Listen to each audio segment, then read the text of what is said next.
Well, thank you for being here. You mentioned or Ben mentioned my title is Chair of the Higher Ed and Workforce Development Committee. But my most important title is Dad. I've got a 3-year-old and a 6-month-old. Whoever coined the phrase "sleeps like a baby" never had a baby. I was asked to describe earlier this session what my 6-month-old was like, and the word that keeps coming to mind is nocturnal. We're getting a lot of quality time. Unfortunately, it's between about 2 and 4 a.m., so we've got some work to do. But I mentioned my babies primarily because that's why I'm here. I want to see a better future for them and for all of you. I was asked to talk a bit about financial aid. I think it was primarily because I may be the only member of the legislature still paying off his student loans. But it's a big deal. It's a big deal in terms of making sure that we fulfill our access obligations to students. I look at education as the door to opportunity, the door to a brighter future and to a better job. For many Washingtonians, financial aid is the key to that door. When we talk about financial aid, I think it's important that we talk not about programs, but about people. And I want to share with you a few thoughts about people. I want to talk about 3 women that I've met in the last year. One was a woman that I met at Tacoma Community College who was balancing school and a part-time job and a family. And she told me that the state need grant was what opened the door to education for her. She was in school to become a nurse. She said she was struggling to make ends meet, balancing childcare and books and tuition and everything else. And she said state need grant was the key to the door for her.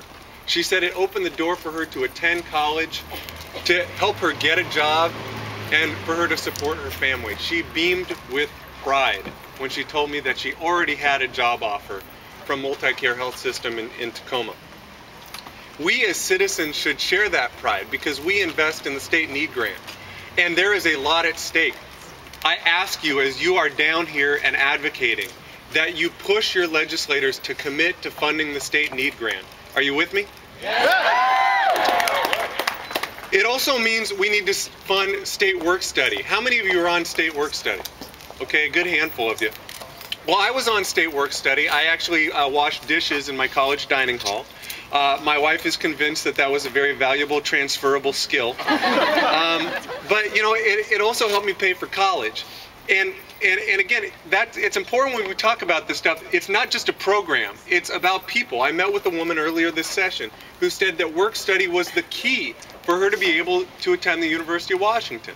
She said not only did it help her pay for college, but it provided valuable connections to an employer for her. A connection that would lead to a better job when she was done with her schooling. We cannot pull the plug on that program, on a program that's so valuable to the middle class. So I ask you, while you're down here, will you help me fight for state work study? Yeah! We need you. You know, there are also a number of merit-based and professional scholarships that are in the crosshairs this year as we grapple with the budget. Programs like the Washington Scholars Program and the WAVE program. But let's not talk about programs. Let me talk about a young woman who came and met with me 2 weeks ago. Her name is Victoria Marsh. She was one of 147 WAVE recipients because she was an outstanding student. And she told me that winning that scholarship was a dream come true for her. She said that she had made family and life decisions based on the fact that she had that scholarship, that the state had made a promise to her to help her to pay for her college. And then she got a letter saying that because of budget troubles, that promise may be broken. We shouldn't do that. We shouldn't take away that key to opportunity's door. We shouldn't break our promise to the 548 WAVE scholarship recipients or to the 430 Washington Scholars or to others. We need to keep our promises. So I ask you, while you're down here, working with legislators, advocating to legislators, will you join me in fighting to make sure that Washington State upholds its promises to our students? Yeah!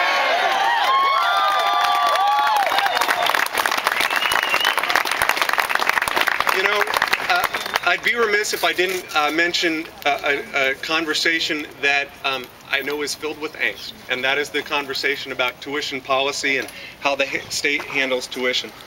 I know at the outset that that is a difficult discussion, but it's a really important discussion for our state to have too. It's important in part because if you look at the trend line, for too long, higher education has been treated like our state's rainy day fund. I want to end where I began by talking about two more women in my life, my two little girls, Tess and Sophie. I want for them and for you a brighter future. You and I need to demand that the door to further education shouldn't be closed based on a family's income, but we also need to make sure that not only is our education affordable, we need to make sure our education is quality. I don't want to invest in my daughter's education or in your education if it's going to be second rate. I don't want you to pay to go to a college with fewer class options, fewer program options, bigger classes, and fewer student services. I don't want you to have to spend an extra quarter or even an extra year in college because of budget cuts. I don't want you to invest your dollars or my dollars in an education that's not good enough for you to get a job. I don't want to see your jobs go to someone from out of state because we haven't made adequate investment in higher education. That's why this is an important discussion. Everyone on every side of this discussion acknowledges that the current model is broken. That's why we're having this discussion about tuition policy and about the broader budget, and that's why we need to continue to have the voice of students at the table. We need your voices. So I want to end simply by asking for your help. We need you to communicate with your legislators, and I'm going to give a tip here.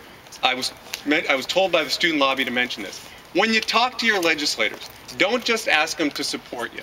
Ask them to fight for you. Ask them when they're in a budget, when they're asked by their colleagues what they will support in a budget, ask them to fight for a budget that includes funding for state need grant. Ask them, tell them that they need to fight to ensure that state work study is part of our budget, that we don't break our promises to students who've made life decisions and family decisions based on promises made by this state. Ask them to fight for you, and ask them to fight for your fellow students. I'm so grateful that you're here, and I'm so grateful that you have an oar in the water on this. Thanks for being here.